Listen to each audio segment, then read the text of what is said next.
He controlled the city's underworld with a flick of his wrist. Men died when he nodded. But when the bell of a rundown roadside diner chimed at 2 a.m, the ruthless boss froze. There, wiping down a greasy counter in cheap, slip-resistant shoes, was the woman who had walked out on him 8 months ago, his ex-wife. And beneath her stained apron was a swollen, heavy belly, his heir growing in the slums. The king had found his runaway queen. The smell of stale fry oil and bleach was permanently baked into Clara's skin. It was 2:14 a.m. The neon sign outside the Silver Spoon Diner buzzed with a rhythmic, failing electric hum, flashing blood-red light across the cracked linoleum floor.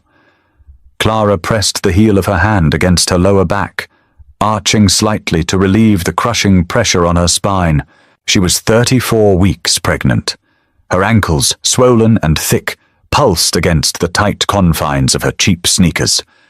The baby was awake, kicking furiously against her ribs, protesting the long hours on her feet. "Just an hour left, little one," Clara whispered, her voice rough from disuse. She grabbed a grey rag from a bucket of tepid sanitizing water, wringing it out with red, raw hands. The diner was a graveyard. 2 truckers slept in a booth by the back restrooms. A solitary cab driver sat at the far end of the counter, nursing a cold black coffee and staring blankly at a muted television screen. It was safe here, invisible. Clara had spent the last 8 months trading the sprawling, marble-floored estates of the Rossi Syndicate for the quiet anonymity of the city's forgotten edges. She had walked away with nothing. No settlement, no alimony. Just a suitcase of clothes and the clothes on her back. Vincent had offered her millions. She knew the price of his money. It was tracking devices, offshore accounts tied to shell companies, and the constant, suffocating grip of his control. She had signed the divorce papers in a cold, sterile lawyer's office, handed over her diamond rings, and vanished. 3 weeks later, in the bathroom of a cheap motel, she had stared at 2 pink lines on a plastic stick. The bell above the glass door jingled. Clara didn't look up immediately. She wiped down the Formica counter, swiping a sticky ring of spilled syrup into her hand. The heavy thud of expensive leather shoes on the cheap floor registered in her mind. Not a trucker. Not a cop. Cold wind and the smell of rain swept into the diner, cutting through the stifling heat of the grill. "Booth in the back," a gruff male voice said. "Face the door." Clara's hand stopped moving. The rag slipped from her fingers, dropping back into the bucket with a quiet splash. The blood drained from her face, leaving her lightheaded. She knew that voice. It was Frankie. She forced herself to breathe, keeping her head down. Don't look up. Keep wiping. Maybe they wouldn't notice her. She was wearing a hideous yellow polyester uniform, her hair tied back in a messy, grease-streaked bun. She was 50 pounds heavier, stripped of the designer makeup and silk dresses she had once been forced to wear. She heard a chair scrape against the floor tiles. "Coffee! Black! Bring the whole pot!" Frankie barked toward the counter. Clara wiped her hands on her apron. The fabric stretched tight over her massive stomach. She turned around slowly, reaching for the glass coffee carafe sitting on the burner. Her hands shook violently. The glass rattled against the metal hot plate. She grabbed a thick ceramic mug. She didn't look towards the back booth. She stared straight at the coffee splashing black and bitter into the white cup. Then she felt it. The shift in the room. The sudden, suffocating drop in temperature. It was a physical weight pressing against the back of her neck. She turned around. Vincent was standing halfway between the booth and the counter. He wore a tailored charcoal overcoat, the shoulders dark with rain. Beneath it, a 3-piece suit cut from wool so fine it looked like liquid. His dark hair was slightly damp, pushed back from his forehead. His face, usually a mask of terrifying indifference, was slack. He was staring directly at her. More specifically, he was staring at her stomach. The silence in the diner stretched, pulling tight like piano wire. Even the cab driver seemed to sense the apex predator in the room, sinking lower over his cup. Frankie and Dino, standing near the booth, followed their boss's gaze. Frankie's jaw dropped. Dino cursed quietly under his breath. Vincent didn't blink. His dark eyes moved slowly up from the swollen bulge of her abdomen, past the grease stains on her apron, past the exhaustion etched deep into the circles under her eyes, until he finally met her gaze. Clara gripped the handle of the coffee pot until her knuckles turned white. She wanted to run. Her mind screamed at her to drop the glass and sprint out the back door into the alley, but her body was heavy, cumbersome, and exhausted. There was nowhere to run. Not from him. Vincent took a slow step forward. His eyes were entirely black. No warmth, no surprise, just a violent, consuming calculation. The king had been walking the board, and he had just found a piece that was supposed to have been removed from play entirely. Clara. Her name in his mouth sounded like a death sentence. The coffee pot slipped from Clara's grip. It hit the linoleum. The sharp, explosive crash of glass shattering echoed through the quiet diner. Boiling black coffee exploded across the floor, splashing against the hem of Clara's uniform and the toe of Vincent's polished leather shoe. Neither of them looked down. "Sir, you can't be back here!" A voice squeaked from the kitchen pass. Mr. Henderson, the night manager, poked his head out, clutching a spatula. "The counter is closed for cleaning." Vincent didn't even turn his head. He raised one gloved hand, a fraction of an inch. Frankie stepped forward, sliding his hand inside his jacket. He looked at the manager. "Go back to the grill, buddy, and stay there." Mr. Henderson saw the shape under the jacket. He saw the cold deadness in Frankie's eyes. He vanished back into the kitchen without another word. Vincent stepped into the puddle of coffee. Shards of glass crunched under his weight. He stopped on the other side of the counter, mere inches from Clara. He was close enough now that she could smell the rain on his coat, the expensive cedar cologne, and the metallic tang of gunpowder. He had been working. "You're supposed to be in Geneva," Vincent said. His voice was low, smooth, and dangerously calm. It was the voice he used right before he broke someone. Clara took a half step back. Her spine hit the metal ledge of the pie display case. She crossed her arms over her stomach in a purely instinctual gesture of protection. "Geneva is expensive. I sent $3 million to a Swiss account in your name," he stated, his eyes locked on her hands guarding her belly. "I didn't touch it. I didn't want it."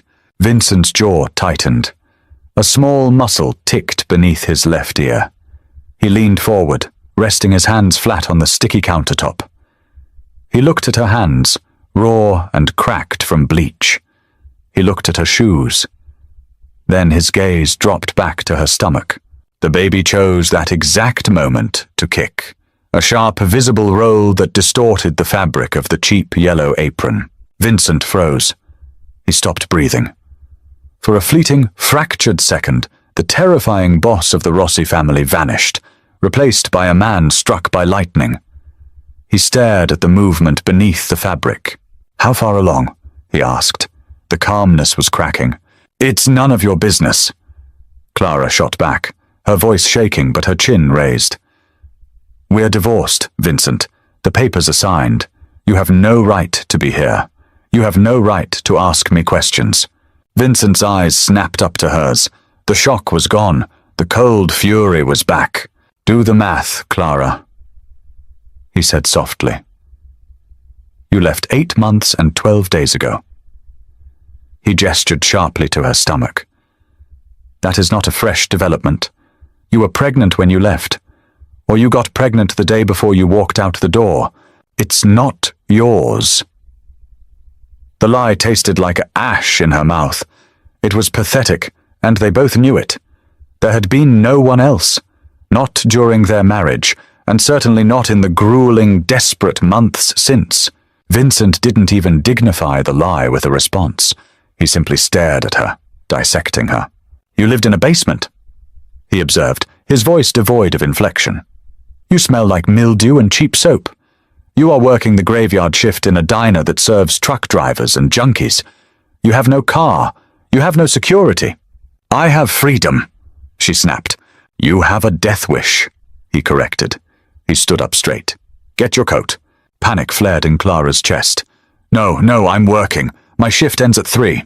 Your shift ended the second I walked through that door, Vincent said. He looked over his shoulder. Frankie, find the manager. Pay him for the damage and tell him Clara is resigning. You can't do this! Clara's voice pitched up, breaking the quiet of the diner. The cab driver at the end of the counter finally realized the danger, tossed a $5 bill on the counter, and bolted out the front door. I am doing it, Vincent said. He walked around the edge of the counter, stepping into the staff area. It was a blatant violation of space. The kitchen felt instantly claustrophobic. His sheer physical presence consumed the air. Clara backed away, her hand grasping blindly behind her, until she found a heavy metal serving spoon. It was a laughable weapon against a man who carried a custom Glock under his arm, but she held it tight. Don't come any closer, she warned. I'll scream. I'll call the cops. Vincent stopped. A bitter, cynical smile touched the corners of his mouth. The cops in this district work for me, Clara. You know that. And screaming will only upset the child. He looked at the spoon in her hand. Then he looked at her eyes. You hid my child from me, he said. The volume of his voice didn't rise, but the intensity of it physically pushed her back. You stole my blood. You put my heir in a grease pit on the edge of the city where any rival with a grudge could have found you. Do you have any idea what would happen if the Moretti family found out my pregnant ex-wife was slinging hash on Highway 9? They wouldn't have found out, Clara yelled, tears of frustration finally pricking her eyes. Because I was dead to you. You made sure everyone knew I was gone. You are carrying a Rossi. He pointed a finger at the ground. Right here. In this filth. You put my child in danger. I put your child out of reach, she fired back, breathing heavily. Her back throbbed with a vicious spike of pain. I didn't want him raised in a fortress. I didn't want him learning to check under cars for bombs. I wanted a normal life for him. There is no normal life for us, Clara. Vincent reached out, moving too fast for her heavy body to react. He gripped her wrist. Not hard enough to bruise, but firm enough to paralyze her. He took the spoon from her trembling fingers and dropped it on the counter. Coat, now. Clara didn't move. She stared at his hand locked around her wrist. The familiar warmth of his skin against hers sent a sickening wave of nostalgia and terror through her system. Vincent, please, she whispered, the fight suddenly draining out of her. Exhaustion hit her like a physical blow. Her legs trembled. I can't go back to that house. I can't live like a ghost in a museum again. Don't make me do this. For a fraction of a second, his grip loosened. His dark eyes flicked across her face, taking in the hollows of her cheeks, the sheer, crushing fatigue she was carrying. When they were married, she had been radiant, draped in silk, dripping in jewels, protected by an army of men. Now she looked like a broken bird. He had let her go because she had begged him. She had cried on the marble floor of his study, telling him his world was rotting her soul. He had let her leave because he thought his money would keep her safe, far away from the blood of his business. He had been wrong. You aren't going back to the estate, Vincent said flatly. You're coming to the penthouse. It's secure. He let go of her wrist and took her by the elbow, pulling her gently but unstoppably toward the back room.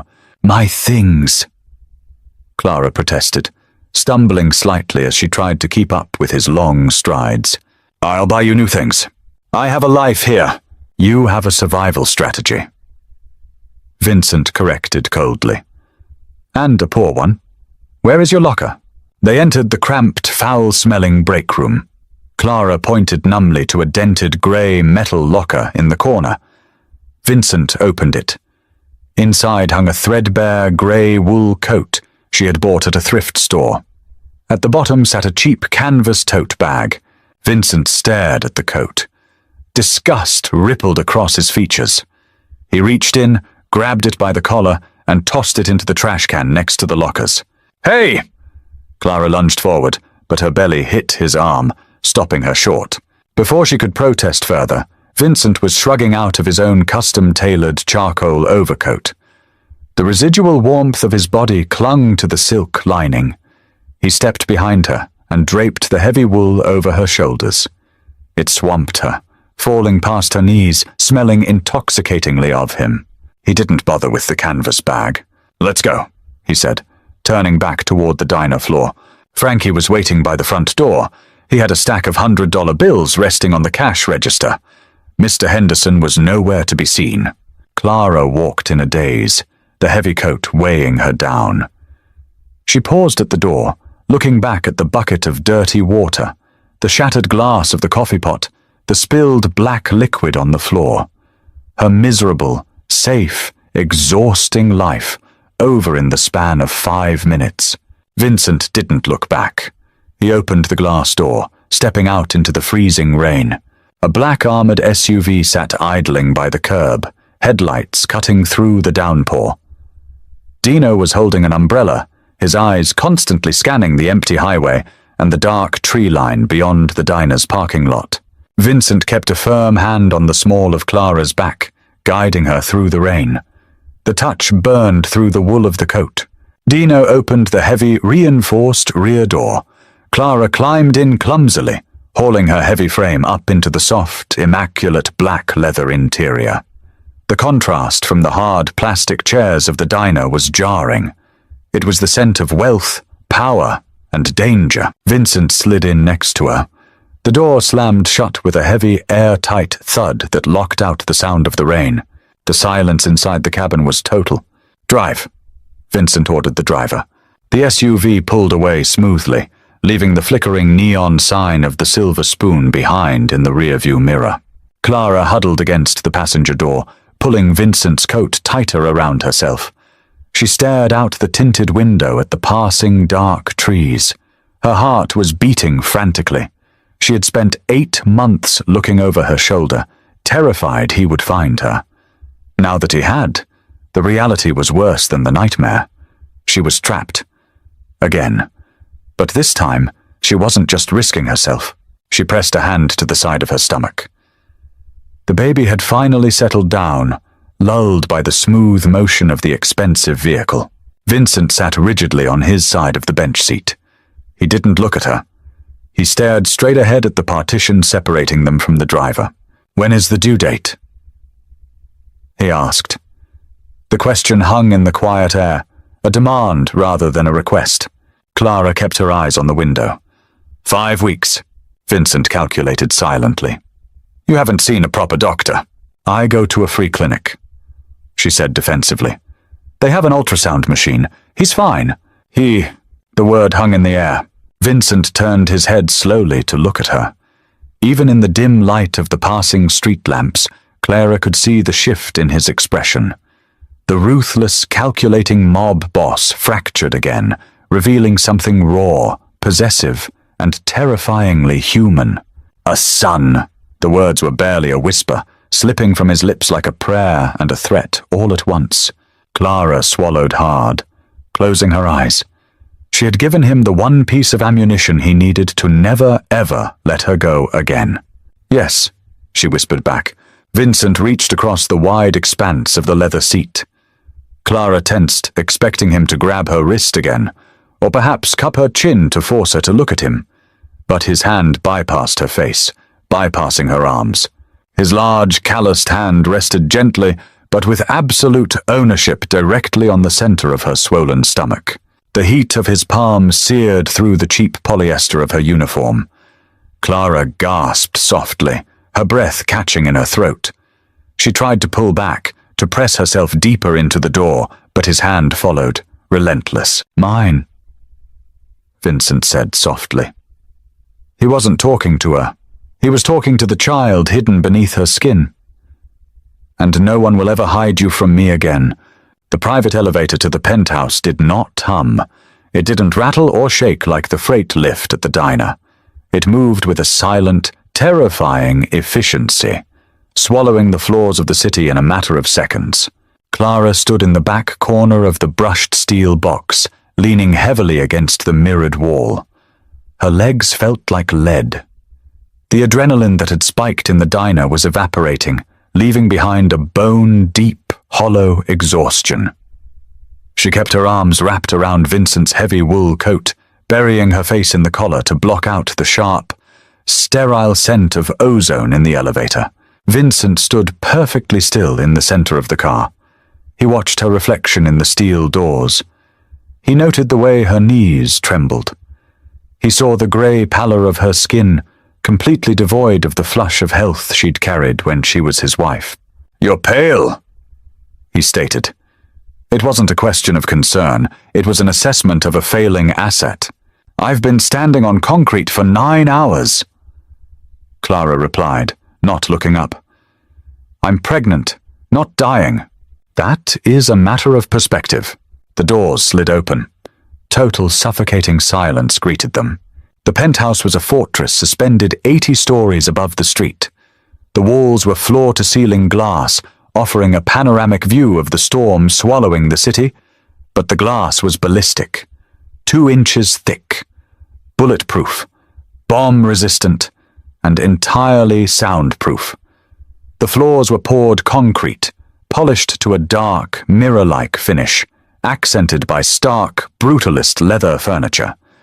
It felt less like a home and more like a high-altitude bunker. Sit," Vincent ordered, pointing to a massive charcoal sofa that anchored the center of the living room. Clara didn't argue. Her body wouldn't let her. She shuffled forward, her cheap, grease-stained sneakers squeaking pathetically against the floorless floor. She sank into the deep cushions, sinking so low that her knees rode up awkwardly around her swollen stomach. She winced, pressing a hand to her lower back. Vincent unbuttoned his suit jacket. He didn't sit. He paced. He walked to a sleek black console against the far wall, poured 2 fingers of amber liquid into a crystal glass, and downed it in a single motion. The heavy front doors of the penthouse opened. Frankie stepped in, immediately followed by a slight, grey-haired man carrying a battered leather medical bag. "Dr. Keller," Vincent said, setting the empty glass down with a sharp clink. "Thank you for coming on short notice." Dr. Keller didn't look tired, despite the 3 a.m. call. He was the syndicate's private physician, a man well compensated to ignore gunshot wounds, erratic hours, and the identities of his patients. "Vincent, where is the patient?" Vincent nodded toward the sofa. Keller walked over, his professional mask slipping for just a fraction of a second when he saw Clara. He remembered her from a year ago, draped in diamonds at a syndicate gala, holding court with a terrifying, radiant grace. Now she looked like a refugee. "Mrs. Rossi?" Keller said softly, opening his bag. "It's just Clara," she muttered, letting her head fall back against the leather. "And I don't need a doctor. I need sleep." "Humor me," Keller said, pulling out a blood pressure cuff. He wrapped it around her bare arm. The fabric of her diner uniform rode up, exposing skin that was pale and dotted with faint bruises from bumping into kitchen counters. Vincent stood 10 feet away, his arms crossed over his chest, his eyes burning holes into the doctor's hands. The cuff hissed as it inflated. Keller watched the gauge, his brow furrowing slightly. He released the air, took his stethoscope, and placed it against her back, instructing her to breathe. Then he moved to her stomach. Clara stiffened, her hands instinctively moving to guard her belly. "It's all right," Keller murmured, just checking the fetal heart rate. He pressed a cold Doppler monitor against her stomach. A beat of static filled the quiet room, followed by a rapid, rhythmic, galloping sound. Whoosh, whoosh, whoosh. Vincent stopped breathing. His rigid posture broke. He took 2 slow steps toward the couch, his eyes wide, fixated on the small plastic device in the doctor's hand. The sound of the heartbeat was deafening in the silent penthouse. It was fast. It was strong. It was undeniable proof of life. "Heart rate is strong, 150 beats per minute," Dr. Keller said, offering a tight smile. He packed the device away. The room plunged back into silence. Keller stood up and turned to Vincent. He didn't mince words. The baby is fine. She is not. Her blood pressure is dangerously high. She is severely malnourished, dehydrated, and carrying entirely too much tension in her lumbar spine. If she continues on her feet, she will go into premature labor, and given her current physical state, I cannot guarantee her body will survive the trauma. Vincent's jaw locked. The muscles in his neck strained against his collar. He looked at Clara, his eyes dark with a violent, possessive fury. "Frankie!" Vincent snapped. Frankie stepped forward from the shadows near the door. "Yeah, boss. Go to the diner, burn it." Clara jerked upright, panic seizing her chest. "Vincent, no! There are innocent people there. Mr. Henderson." "I don't care about Mr. Henderson!" Vincent roared, the sheer volume of his voice cracking the glass-like silence of the room. He pointed a finger at her. "You risked my son for a minimum wage job. You starved yourself to hide from me. I starved because you froze my real accounts!" Clara yelled back, tears finally spilling over her lashes. "I had nothing!" Vincent stepped into her space, leaning over the couch until he was inches from her face. "You had me. You had an empire. You chose a slum." He turned back to his capo. "Frankie, buy the diner, fire everyone, then tear the building down to the dirt. If she tries to go back, I want there to be nothing left to return to." When Clara woke, she didn't know what time it was, or what day. The heavy blackout curtains of the master bedroom were drawn shut, sealing the room in total darkness. She was lying on a mattress that felt like a cloud, wrapped in Egyptian cotton sheets that cost more than her entire yearly salary at the diner. Her cheap, grease-stained uniform was gone. Someone, a maid most likely, summoned in the dead of night, had bathed her and dressed her in a loose silk slip. She turned her head. A small lamp clicked on in the corner of the room. Vincent was sitting in a winged armchair, bathed in the low, amber light. He had finally taken off his tie, and the top 2 buttons of his shirt were undone. He was holding a tablet, the harsh blue glow illuminating the deep, bruised circles under his eyes. He hadn't slept. He had just sat there, watching the bed, guarding the cage. "Thirsty?" he asked. His voice was gravelly, stripped of the booming authority from the night before. Clara nodded slowly, pushing herself up against the massive headboard. Every joint in her body ached, but the crushing fatigue was gone. She must have slept for 10 hours. Vincent set the tablet down. He poured a glass of ice water from a silver pitcher on the nightstand and handed it to her. Their fingers brushed. His were freezing. Hers were burning with the elevated body heat of the 3rd trimester. Clara drank the water greedily, her throat dry and raspy. When she lowered the glass, she found him staring at her belly again. The silk slip clung to the massive curve of it. "You look—" Vincent started, then stopped. The ruthless boss of the underworld was struggling to find a word that wouldn't sound like a weakness. "You look like a mother." "I am a mother," Clara said quietly. "Or I will be, soon." Vincent leaned forward, resting his elbows on his knees, his hands clasped together. "Why didn't you tell me, Clara?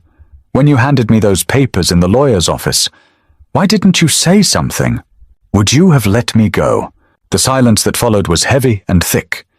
Vincent looked at the floor, his jaw tightening. "No," he admitted, his voice barely a whisper. "I would have burned the city to ash before I let you walk out that door with my child. That is exactly why I didn't tell you," Clara said, her voice trembling but resolute. She set the glass down. "Look around you, Vincent. Look at this room." Vincent looked up. "It's secure. The glass can stop a .50 caliber round. The doors require biometric clearance. You are perfectly safe." "I am perfectly trapped!" Clara fired back, her frustration boiling over. "It's a vault!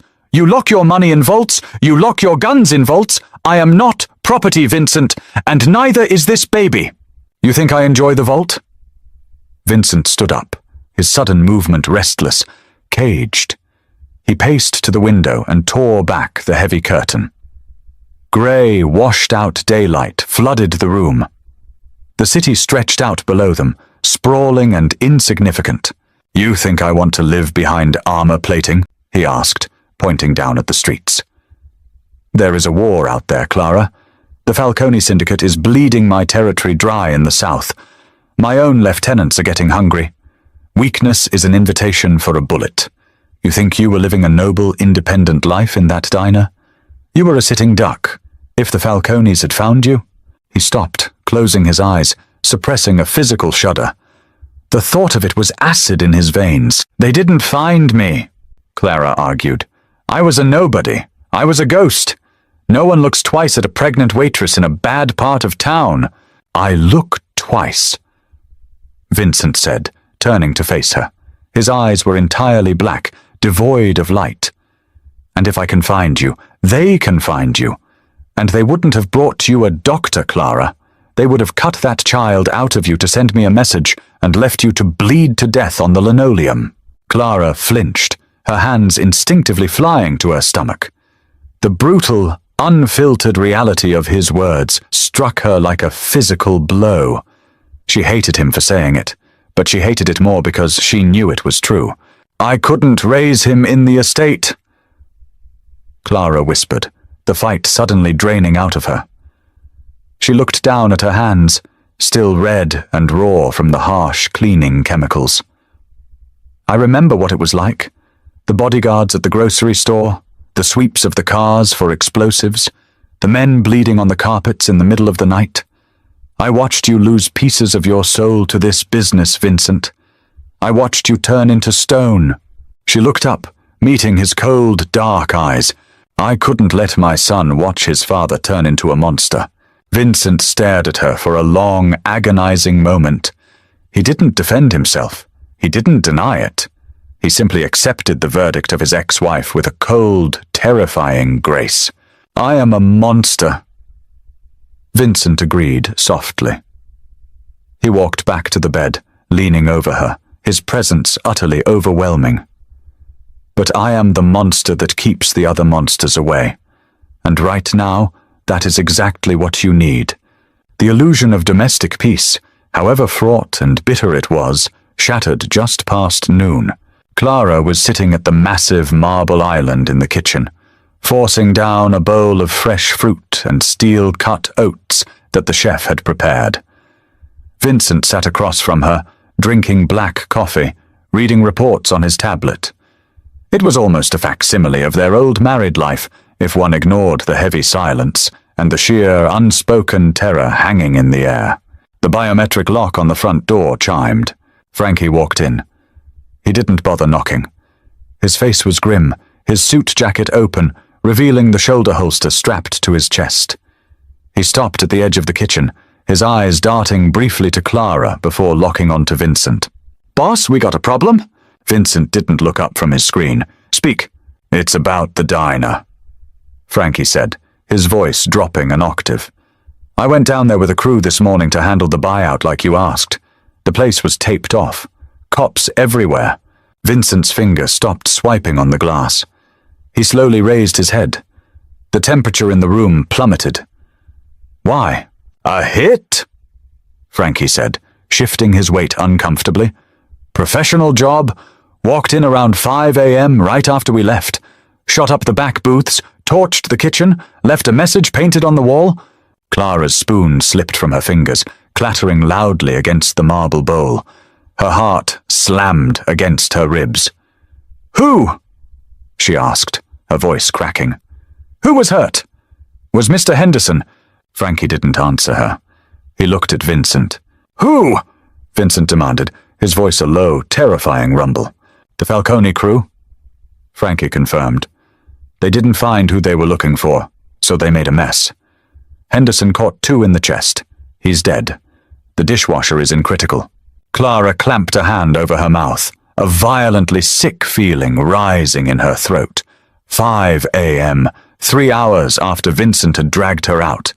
If she had fought him harder, If she had managed to slip out the back door and hide in the storeroom, she would be dead, and her baby would be dead. Vincent stood up slowly. He didn't look at Clara. His face was completely blank, devoid of any human emotion. The man who had gently touched her stomach in the SUV, the man who had ordered her a doctor, was gone. The boss of the Rossi syndicate had taken his place. They were looking for her, Vincent stated. It wasn't a question. Word must have leaked that you were moving around the south side last night, Frankie said. They put two and two together. They know you pulled someone out of that diner. Do they know who? Not yet, Frankie replied. But they have guys sniffing around the hospitals, looking for pregnant women checking in. They know she was heavy with child. Vincent walked around the kitchen island. His movements were predatory, perfectly calculated. He grabbed his suit jacket off the back of a chair and slid his arms into the sleeves. Find the trigger men, Vincent ordered, adjusting his cuffs. I don't care how deep into Falcone territory you have to dig. Dig them out. I want them brought to the meatpacking plant on 4th Street. And Falcone? Frankie asked. Leave the old man for now. Take his lieutenants. Take their teeth, break their knees, and leave their bodies in the trunks of their own cars parked outside Falcone's estate. Vincent's voice was utterly devoid of mercy. It was an administrative order, a ledger being balanced in blood. Clara sat frozen on the stool. She watched him give the orders, watching the casual way he commanded torture and murder. The reality of his world, the world she had desperately fled, was suddenly, violently crashing through the ballistic glass of the penthouse. Vincent turned to her. He saw the horror in her eyes, the trembling of her hands resting on her swollen stomach. Finish your food, he said coldly. You're going to kill them, Clara whispered. I am going to butcher them, Vincent corrected, stepping closer to her. He braced his hands on the marble counter, trapping her in his shadow. Because they came for my son. They came for you. And the only language men like Falcone understand is absolute, disproportionate violence. It's just blood, Clara cried, tears spilling hot down her cheeks.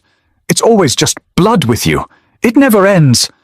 It ends when they are all dead, Vincent said softly. He reached out, his thumb gently wiping a tear from her cheek.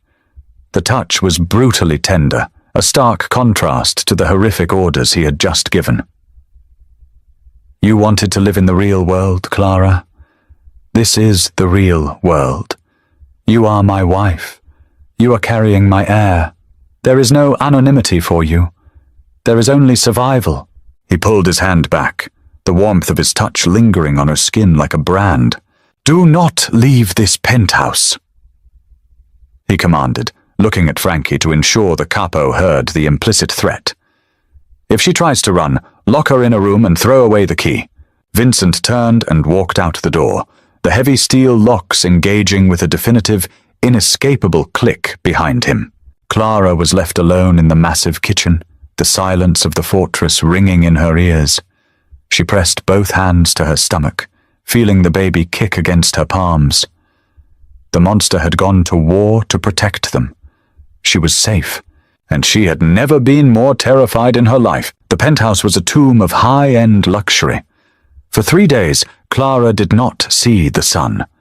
The storm system that had dragged her back into Vincent's world stalled over the city, battering the ballistic glass with sheets of grey rain.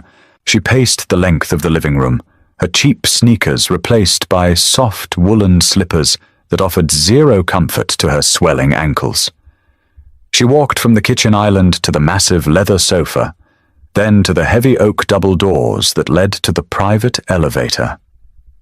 Every time she neared the doors, 2 heavily armed guards, men she didn't recognize, men with flat, dead eyes, shifted their weight. She was a prisoner, a highly valued, fiercely protected prisoner. It was 4:12 a.m. on the 4th day when the elevator chimed. Clara froze by the window, wrapping her arms protectively around her stomach. The heavy doors slid open. Vincent walked in. He looked nothing like the immaculate, tailored king who had stood in the diner. He moved with a heavy, dragging limp. His suit jacket was gone. His white dress shirt was unbuttoned at the collar, the sleeves rolled up past his elbows. The fabric of his shirt was soaked in blood. It wasn't a fine mist or a stray splatter. The front of his shirt was saturated, drying into a stiff, rusty brown armor. His knuckles were raw, the skin split and swollen. He stopped in the middle of the foyer, breathing heavily, his head bowed. He looked at his hands, watching a fresh drop of crimson slip from his pinky finger to dot the immaculate polished concrete floor. Clara couldn't move. The smell hit her a second later, a thick metallic stench of copper, sweat, and fear. Vincent finally looked up. His eyes were hollowed out, dark pits of exhaustion. He saw her standing by the glass, pale and trembling. "Go back to bed, Clara," he rasped. His voice sounded like it had been dragged over broken glass. He didn't walk toward her. He walked toward the guest bathroom down the hall, purposefully keeping his distance, treating himself like a contagion. Clara stood rooted to the spot. Her mind screamed at her to run to the bedroom, to lock the door, to hide from the reality of what this man did in the dark. She closed her eyes. She saw the quiet, kind face of Mr. Henderson, the diner manager who had sneaked her extra slices of pie. Dead. Because of her. She opened her eyes, pushing herself away from the window. Her back screamed in protest as she followed the trail of blood down the hallway. The bathroom door was open. Vincent was leaning over the marble vanity.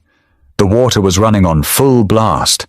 He was scrubbing his hands with a stiff bristled brush, the water turning a violent pink as it circled the drain.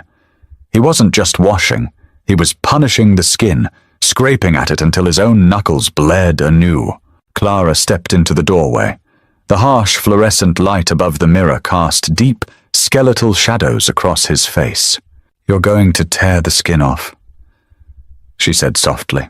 Vincent stiffened. He didn't turn around. "I told you to go to bed, and I told you I am not your property," Clara replied, stepping fully into the bathroom. She reached past him and turned off the faucet. The sudden silence in the room was deafening. She took the brush from his rigid, unyielding grip. He let her. He stood perfectly still, a violent man neutralized by the gentle, deliberate presence of the woman carrying his child. Clara grabbed a thick white towel from the warming rack. She wet a corner of it under the hot water, added a pump of harsh soap, and took his left hand in hers. His fingers were thick, heavy, and bruised. She began to wipe away the blood, working the cloth gently over his split knuckles. "Did you find them?" she asked. Her voice was a flat, deadened monotone. She didn't want to know. She had to know. "Yes." Vincent stared at the wall above the mirror. He wouldn't look at her. "The men who hit the diner, and the lieutenant who gave the order, are they won't ever breathe again," he interrupted, his voice dropping into a terrifyingly calm register. "Falcone knows. He received the message. He knows the South Side belongs to me, and he knows that if he crosses the river again, I won't just kill his men. I will burn his entire lineage to the ground." Clara swallowed the bile rising in her throat. She focused on his hand, wiping the last of the blood from his palm. "You killed them for me. I killed them because it is the only currency my world accepts," Vincent corrected, finally looking down at her. "You think I want this? You think I enjoy coming home to my pregnant wife smelling like an abattoir?" He pulled his hand out of her grip. He braced both hands on the edge of the sink, hanging his head. "I tried to build a wall, Clara, when we were married. I tried to keep the blood on the outside and you on the inside. I thought the money, the houses, the security, I thought it was enough." He let out a harsh, bitter laugh. "I was a fool. The blood always seeps under the door. You saw that. That's why you ran." Clara looked at his bowed spine. The terrifying boss of the Rossi family looked broken. I ran because I was drowning, Clara whispered. She reached out, placing a hand on his back. The muscles beneath his ruined shirt were coiled as tight as industrial springs. I couldn't breathe in that house. I couldn't look at you and pretend I didn't know how the bills were paid. Vincent turned his head, his dark eyes locking onto hers. And now? Now, Clara said, her hand dropping to rest protectively over the heavy weight of her stomach. I realize that out there in the real world, the wolves don't care if you're a good person. They just want to eat. She looked down at the pink-stained towel in her hands. You are a monster, Vincent, but you are the father of this child, and if the choice is between you and the men who shot up that diner— She took a slow, shuddering breath. I choose you. Vincent stared at her. The air in the small bathroom shifted, heavy with an unspoken, tragic covenant. He didn't smile. He didn't pull her into a romantic embrace. The reality of their lives was too ugly for romance. He simply reached out, his clean hand resting gently over hers on the swell of her stomach. I will never let them touch you, he swore, a vow sealed in the blood drying on his shirt. Never. 3 weeks later, the suffocating heat of late summer baked the city concrete, but inside the penthouse, the air conditioning hummed with a sterile, icy perfection. Clara was 39 weeks pregnant. Her body was no longer her own. It was a stretched, aching vessel. Sleep was impossible. Standing was agony. Sitting brought a crushing pressure to her ribs. She spent most of her days sitting in the customized orthopedic chair Dr. Keller had ordered, staring out at the hazy skyline. Vincent was rarely gone for more than a few hours. The syndicate was restructuring. The hit on the diner had sparked a cold war with the Falcone family, and the streets were quiet, the terrifying, breathless quiet that always precedes an explosion. It happened at 9:15 p.m. on a Tuesday. Clara was in the kitchen, pouring a glass of ice water. Vincent was at the dining table, disassembling and cleaning his sidearm, the sharp, metallic clicks of the weapon echoing rhythmically. Without warning, the penthouse plunged into absolute, pitch-black darkness. The hum of the air conditioning died. The refrigerator cut out. Clara gasped, dropping her glass. It shattered on the marble floor, the sharp sound swallowed by the sudden, oppressive silence of the high-rise. Don't move. Vincent's voice snapped from the darkness. It wasn't a suggestion. It was a tactical command. She heard the swift, metallic slide of a magazine locking into the grip of his gun, followed by the terrifying clack of a round being chambered. Red emergency lights flickered to life along the baseboards of the penthouse, casting the living room in a bloody, sinister glow. The backup generators had kicked in, but only for critical systems. Vincent materialized beside her, his hand wrapping tightly around her bicep. His eyes were scanning the darkened windows, tracking the shadows. The grid didn't go down, Vincent whispered, pointing out the window. The rest of the city skyline was blazing with lights. They cut the power to the building. This is an organized breach.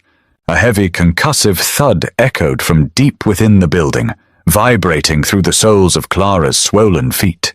Explosives on the ground floor, Vincent said, pulling her away from the kitchen island. They hit the main lobby doors. The front door of the penthouse slammed open. Clara screamed, stumbling backward, but Vincent stepped cleanly in front of her, his weapon raised, perfectly aimed at the doorway. Hold fire! Boss, it's me! Frankie barked, stepping into the red emergency light. He was breathing hard, a tactical rifle slung across his chest. Dino was right behind him, dragging a heavy equipment bag. Report, Vincent demanded, lowering the weapon a fraction of an inch. Falcone! Frankie spat, locking the heavy deadbolts on the front door. He didn't send a hit squad.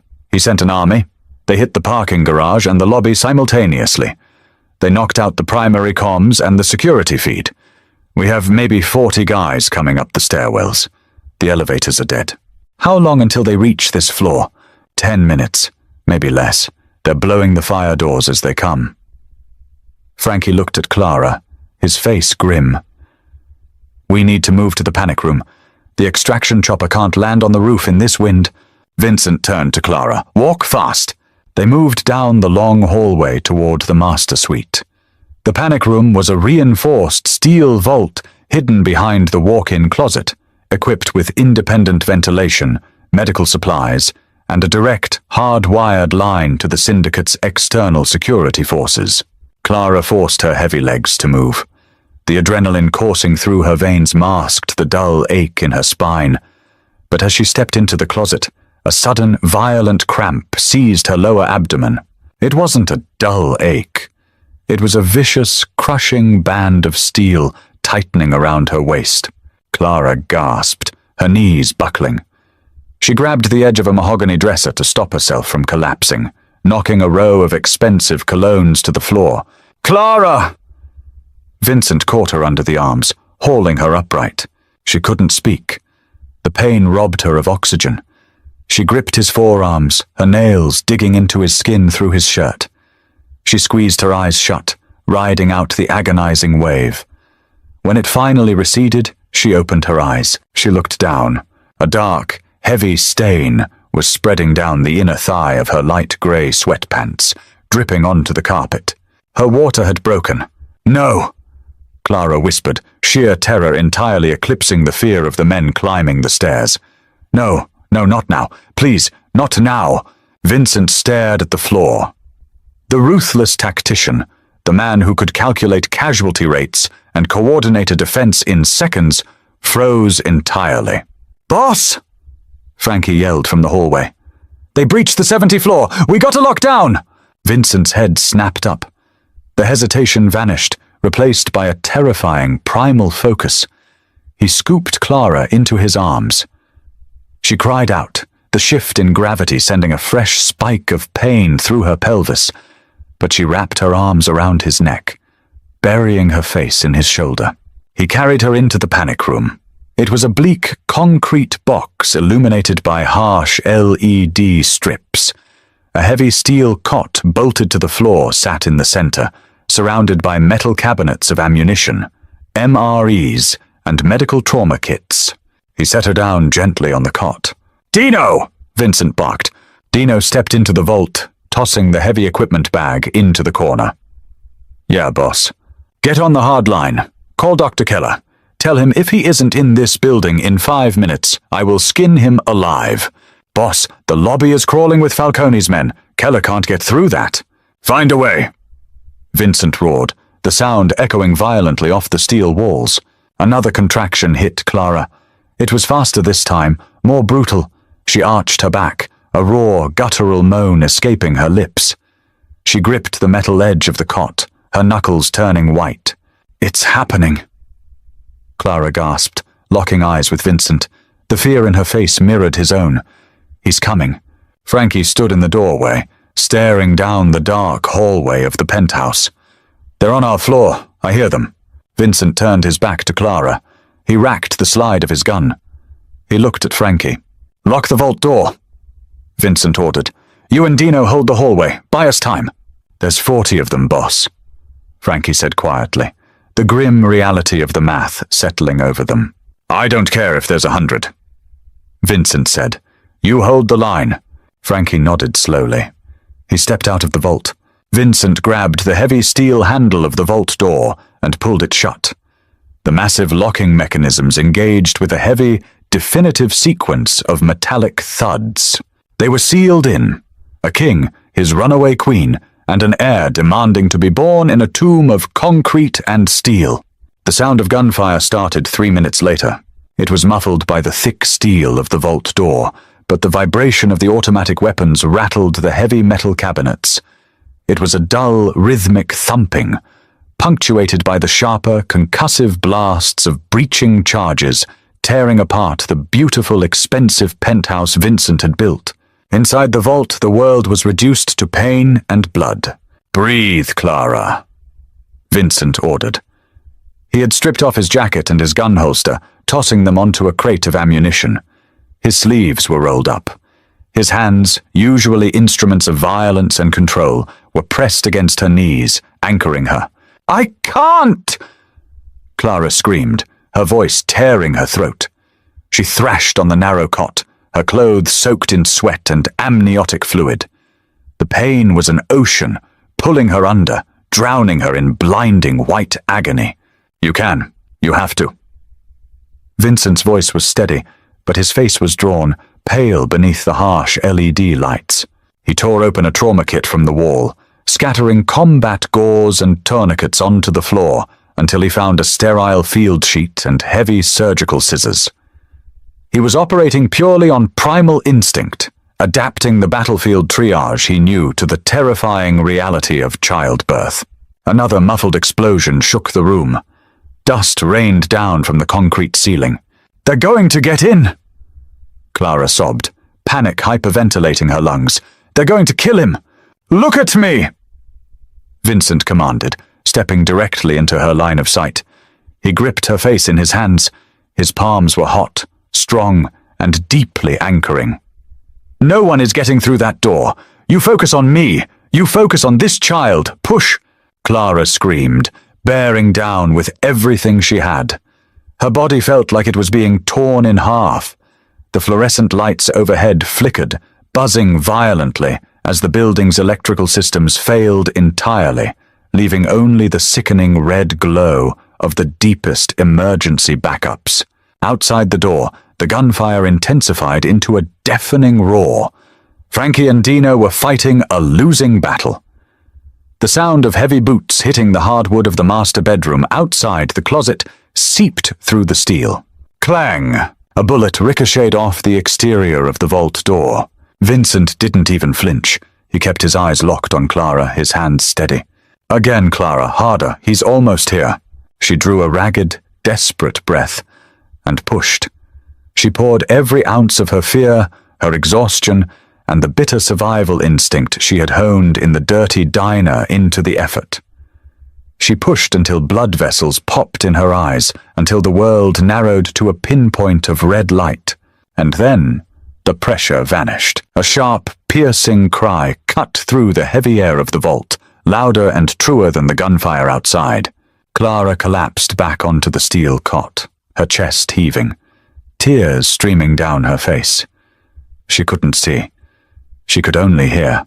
Vincent stood perfectly still at the foot of the cot. In his large, blood-stained hands, he held a tiny, writhing, slick weight. The boy was furious, his face purple, his small fists punching blindly at the cold air of the bunker. Vincent stared at his son. For the first time in his entire life, the boss of the Rossi Syndicate forgot to breathe. The cold, impenetrable armor he wore to survive his brutal world cracked, shattered, and fell away entirely. His dark eyes filled with tears, spilling over his lashes to track down his dust-covered face. He didn't see an heir to a criminal empire. He didn't see a pawn to be protected behind ballistic glass. He saw a child, a fragile, innocent, perfect life. Vincent wrapped the baby in a sterile white trauma sheet, moving with a terrifying gentleness. He walked around the cot and knelt beside Clara's head, lowering the crying infant onto her chest. Clara pulled the heavy bundle to her skin, weeping uncontrollably. She buried her face in the damp, dark hair on her son's head. The smell of him was overwhelming, pure, new, and alive. Vincent leaned over them, wrapping his arms around both his wife and his son, burying his face in Clara's neck.